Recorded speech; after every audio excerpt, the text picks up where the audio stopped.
Iya, iya. Allah Mohon sudah maaf. menetapkan takdir atau sudah menetapkan ketentuan apa yang akan terjadi terhadap umat manusia, bahkan seluruh makhluk 50.000 tahun sebelum makhluk itu diciptakan. Betul? Betul? Oke. Artinya Anda sudah ditetapkan bahwa Anda nanti begini dan begitu, sudah ditakdirkan, namanya qadarullah. Betul? Betul. Oke. Jadi kalau ada seorang muslim berzina ataupun korupsi, apakah itu adalah takdir Allah? Takdir Allah. Oke. Pertanyaan saya, apakah Allah akan menuntut pertanggungjawaban atas apa yang dilakukan sementara itu takdirnya? Menuntut.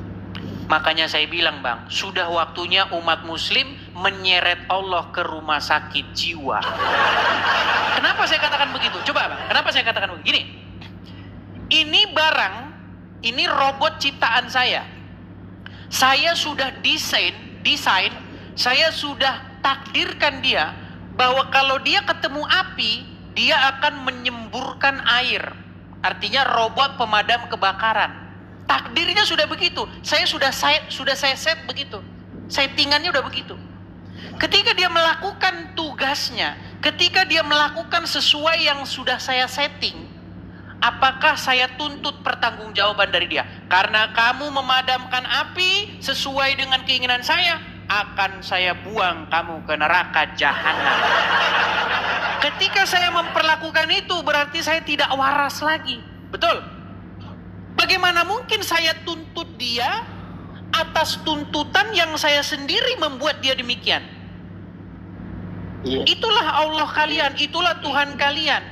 Bagaimana Allah menuntut orang, menghukum orang yang korupsi, sedangkan korupsi itu adalah kehendak dia, ketetapan dia, takdir dia. Makanya saya bilang, wahai umat muslim, seretlah Allah ke rumah sakit jiwa. Coba, silakan tanggapannya.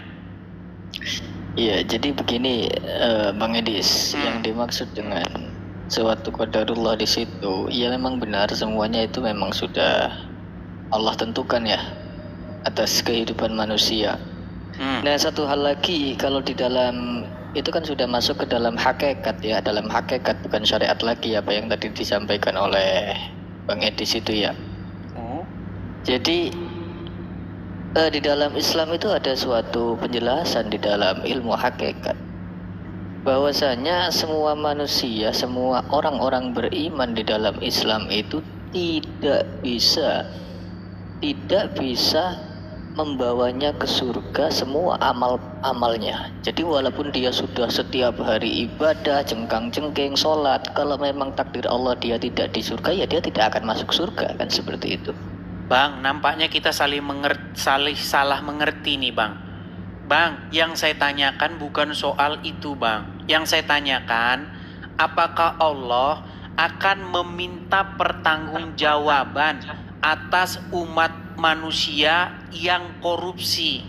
Sementara itu adalah ketetapan dari dia, takdir dia.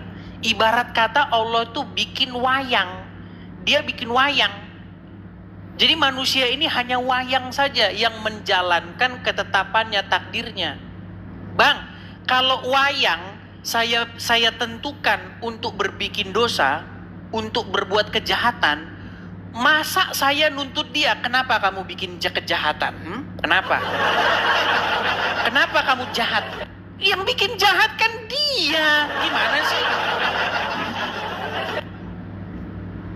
Coba. Jadi begini, Bang.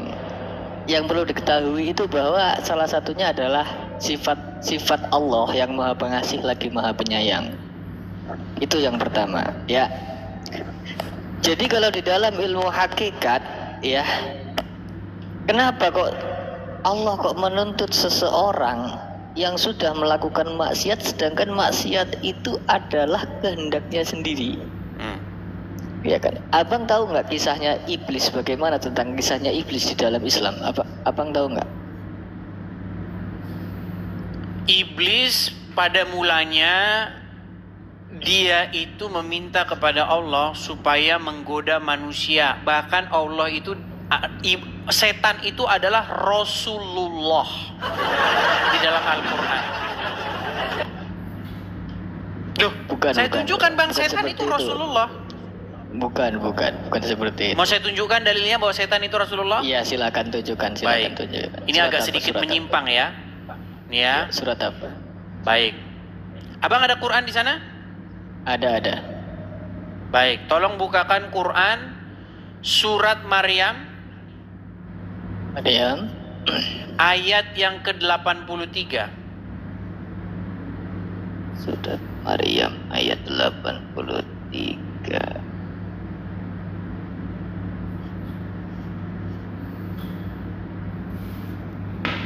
Ya, sudah ketemu Bang Edis? Oke, alam tara anna, coba terjemahnya aja. Iya. Alam taro anna arsalna syaiton. Tidakkah Oke. engkau melihat bahwa sesungguhnya kami telah mengutus setan-setan Oke, itu di dalam kepada bahasa orang Arabnya, kafir.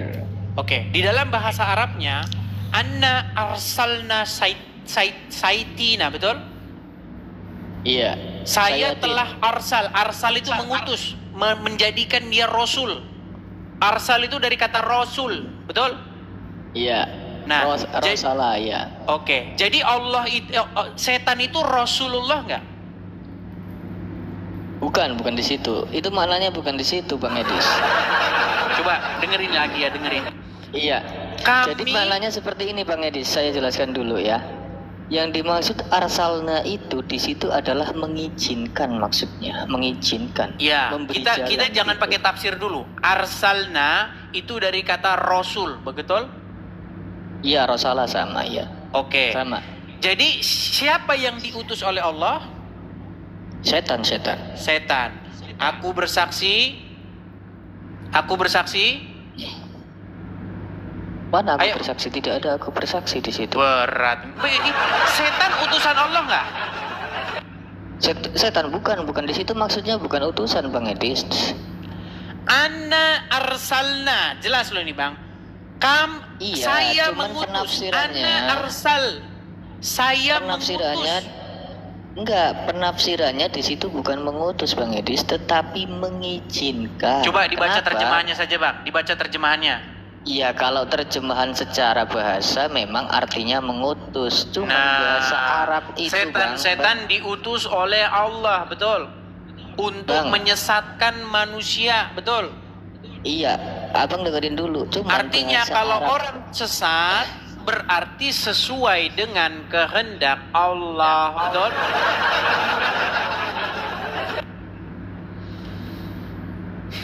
Iya, jadi begini Bang. Bahasa Arab itu satu kata maknanya itu luas Bang. Kenapa kok Allah menggunakan arsalna sedangkan Allah itu bermaksud mengizinkan atau membiarkan, ya kan? Karena itu menunjukkan keagungan Allah di situ Bang. Oke, baik. Kita jangan berdebat di situ. Sekarang intinya begini, bahwa orang-orang yang berbuat maksiat, orang-orang yang korupsi itu sudah qadarullah, sudah ketetapan dari Allah, betul? Iya betul. Bagaimana mungkin Allah meminta pertanggungjawaban kepada orang yang sudah didesain oleh dia sendiri untuk berbuat maksiat? Iya, jadi begini yang tadi saya jelaskan. Salah satu sifat Allah itu kan pertama Bismillahirrahmanirrahim ya. Maha pengasih lagi maha penyayang. Kenapa sih kok Allah kok bisa menuntut sesuatu hal yang sudah menjadi kehendaknya? Jadi kita kembali lagi kepada iblis. Apa yang disampaikan abang tadi itu belum lengkap. Jadi sebelum iblis itu meminta izin kepada Allah untuk menggoda manusia, iblis itu adalah pimpinan para malaikat Bang. Jadi iblis itu sudah beribadah selama beribu-ribu tahun, ya kan, sebelum Allah menciptakan manusia. Dan kemudian iblis itu dikutuk, ya kan, dan diturunkan ke dunia. Dan kemudian iblis tidak terima, ya kan, dendam kepada Adam. Salah satu kenapa kok Allah menuntut itu, karena Allah itu juga pengasih. Walaupun iblis itu sudah sudah ingkar kepada Allah, sudah Bang, mengingkari. ini abang nggak nyambung loh bang. Ini coba Dengarkan dulu. begini. Bang Edis, dengarkan dulu. Iya, dengarkan dulu Bang Edis. Karena Allah itu pengasih, kasihan sama iblis, jadi membiarkan para koruptor itu untuk korupsi dan nanti biar jadi budaknya iblis di neraka. Maksudnya gitu Bang. Oke, berarti Allah yang menetapkan orang untuk korupsi. Iya, itu memang Tetapi ditentukan Allah biar dia menghukum besok. orang. Bang, begini. Anda seseorang yang menyuruh orang, Anda ini orang nih, nyuruh orang untuk korupsi. Anda yang nyuruh. Iya. Lalu kemudian Anda menghukum dia karena korupsi. Iya. Seharusnya yang dihukum itu Anda karena Anda menyuruh. Di dalam kitab undang-undang hukum, di dalam KUHP, itu orang yang menyuruh melakukan itu juga kena Bang, karena dia termasuk aktor intelektualnya. Makanya saya bilang Allah mirip dengan Verdi Sambo. Loh, Allah begini, Bang Edis. menetapkan, Bang dengarkan, Allah menetapkan orang itu membunuh, betul? Ya. Ketika dia membunuh, masa Allah menuntut dia, meminta pertanggungjawaban dari dia? Bukankah itu Allah yang menetapkan? Iya. Makanya Jadi saya begini, bilang Bang, ini ajaran LA. Jadi begini Bang Edis ya. Suatu hukum manusiawi seperti hukum KUHP itu tidak bisa disamakan dengan hukum-hukum ketuhanan Allah. Kenapa? Karena Allah itulah yang menentukan suatu takdir kehidupan manusia. Jadi kenapa sih kok koruptor itu yang sudah dikehendaki Allah dia sendiri korupsi, kok malah dia dituntut di neraka? Itu adalah bentuk rasa kasihan Allah kepada iblis. Kenapa? Karena dia itu nanti di neraka bakal jadi budak-budaknya iblis. Seperti itu mereka itu. Seperti itu. Tapi inilah, kalau kita terusin itu percuma. Gini Bang, di dalam kekristenan itu konsep itu tidak ada Bang. Konsep takdir itu tidak ada. Tetapi di dalam kekristenan yang ada itu adalah konsepnya itu kehendak bebas atau free will. Jadi Kehendak orang bebas, itu semua diberikan, pengikut, semua manusia gitu. Semua Bagaimana? manusia diberi kehendak bebas. iya, Maksudnya manusia itu diberi kehendak bebas. Makanya di dalam kekristenan Tuhan itu tidak membuat wayang. Tuhan tidak menciptakan robot. Tetapi Tuhan memberikan kehendak bebas kepada manusia tersebut. Apakah manusia tersebut akan taat atau tidak? Jadi gini Bang, kalau seumpama pemahamannya orang Kristen seperti itu, kalau di dalam Islam itu justru menunjukkan bagaimana suatu adanya Tuhan adalah lemah Bang. Tuhan adanya lemah. Iya, justru menunjukkan kelemahan Tuhan. Kenapa? Bagaimana bisa Allah menciptakan suatu makhluk sedangkan ia diberi kebebasan sehingga dia melawan Allah? Itu menunjukkan bahwa bahwa Tuhan itu adalah lemah, sedangkan kita Justru yang lemah itu adalah orang yang suka ngendaliin orang. Itu yang lemah. Artinya gini Bang. Oh, diam kamu tidak boleh bersuara, kamu tidak boleh begini, kamu tidak boleh begini. Itu lemah, dia lemah. Maksud saya begini, saya tidak mengerti standar apa yang Anda gunakan. Lemah itu adalah karena dia tidak bisa mengendalikan orang atau karena dia mampu membuat orang tersebut memilih kehendaknya sendiri. Pemimpin yang lemah justru malah pemimpin yang suka membungkam itu, yang tidak memberikan hak apapun kepada orang itunya. Itu malah menurut saya yang lemah. Tapi itu tidak jelas nanti Bang, karena standar Anda dengan standar saya beda. Kita punya standar yang ganda. Tapi intinya yang kita sama-sama setuju. kami Bang, Maksudnya kalau dalam pandangan kami, adanya takdir Tuhan adalah menunjukkan bahwa suatu keagungan dan kemahabesaran maha kuasanya Tuhan gitu loh. Jadi semua apa yang Tuhan ciptakan itu semuanya itu atas kendali Tuhan.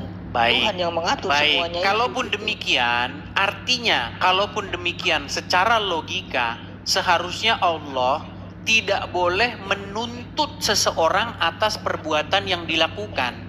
Dia tidak boleh memintai pertanggungjawaban itu. Jadi itu sama saja minta pertanggungjawaban kepada robot. Bagaimana mungkin robot yang sudah ditentukan untuk belok kiri dituntut atas perbuatannya karena dia belok kiri?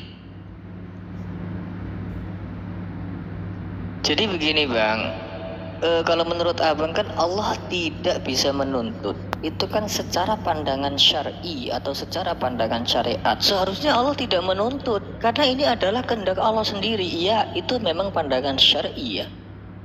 Tetapi secara pandangan hakikat tidak seperti itu Bang. Walaupun seseorang itu di neraka, itu memang sudah takdirnya dia ditempatkan di neraka. Tetapi satu hal saya katakan lagi, Bismillahirrahmanirrahim, Allah tetaplah maha pengasih lagi maha penyayang. Walaupun di neraka, tetap ada sifat Allah yang ar-Rahman itu tetap masih ada walaupun dia di neraka. Seperti itu Bang. Oke, Itu jadi dalam di ilmu detik, hakikat oke, seperti itu. jadi di detik yang sama Allah maha pengasih, di detik yang sama Allah memasukkan neraka ke jahanam, betul? Ya tidak seperti itu Bang. Nah, Jadi gimana seseorang lagi sini? Maksudnya Bang, gini tahu Bang, nggak maksudnya, menurut Al-Quran di neraka itu adalah otaknya itu mendidih, kemudian usus mereka terpotong-potong. Mereka akan diberikan minuman yang begitu panas sehingga usus mereka terpotong-potong, dan mereka akan dikasih minuman yang begitu dingin. Nah, orang Arab pernah ngelihat es atau enggak? Karena bagaimanapun es itu ya mentok di 0 derajat. Kalau Bagaimana menurut dikasih saya, kalau minuman orang yang Arab, begitu dingin? Ya karena orang Arab nggak pernah lihat es. Maksudnya begini, tenang. Saya cuma mau bilang begini. Artinya kalau kita betul-betul mengkaji agama Islam, betul-betul kita teliti agama Islam ini, memang Bang sangat beresiko untuk ditinggalkan umat.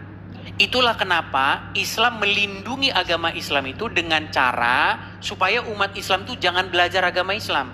Supaya umat Islam itu didesain untuk belajar huruf Arab. Nah ini disinilah, bisa nggak? Ada sebuah propaganda atau konspirasi di antara pemimpin-pemimpin umat. Jangan sampai umat ini belajar Al-Quran. Jangan sampai.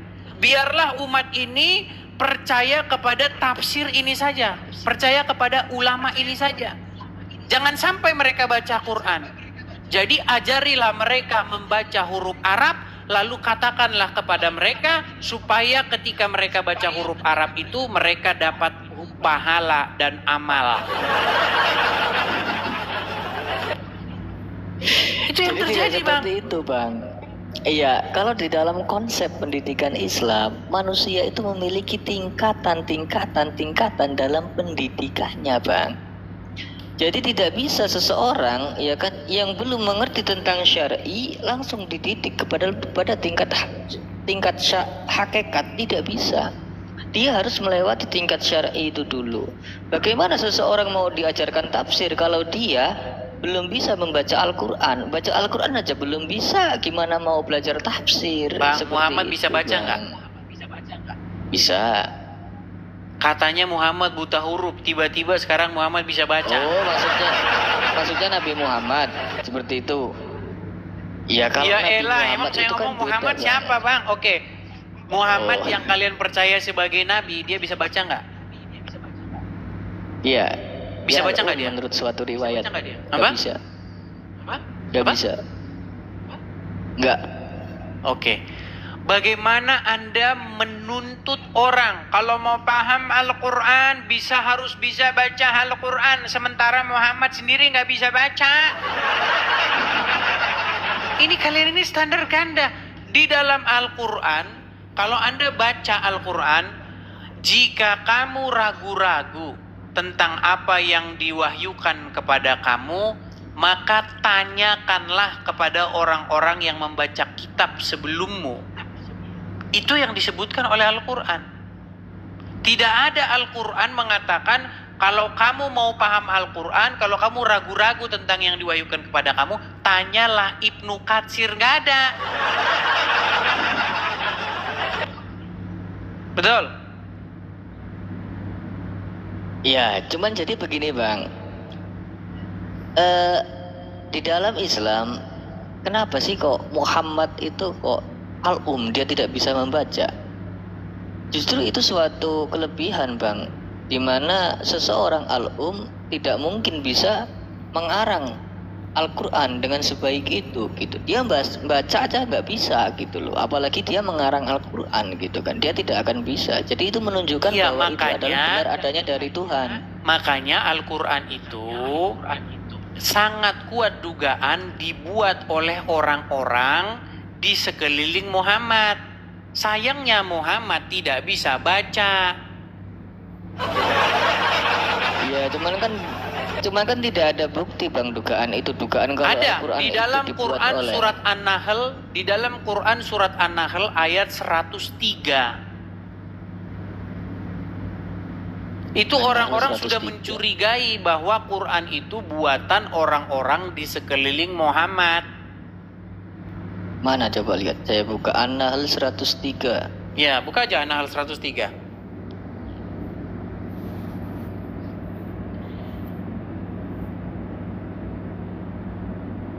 Dan sesungguhnya kami mengetahui bahwa mereka itu berkata, sesungguhnya Al-Quran itu hanya diajarkan oleh seorang manusia kepadanya.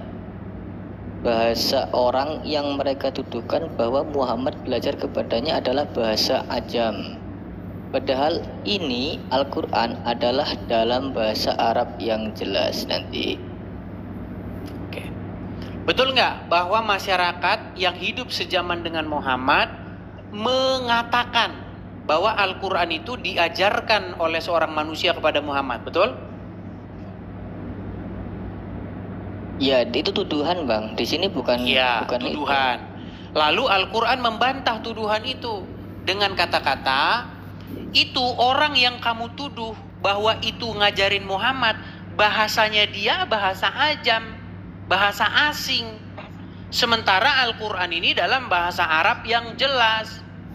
Lisanun Arabian mubin, betul? Iya. Nah, Arabiyun. gimana? Arabiyun.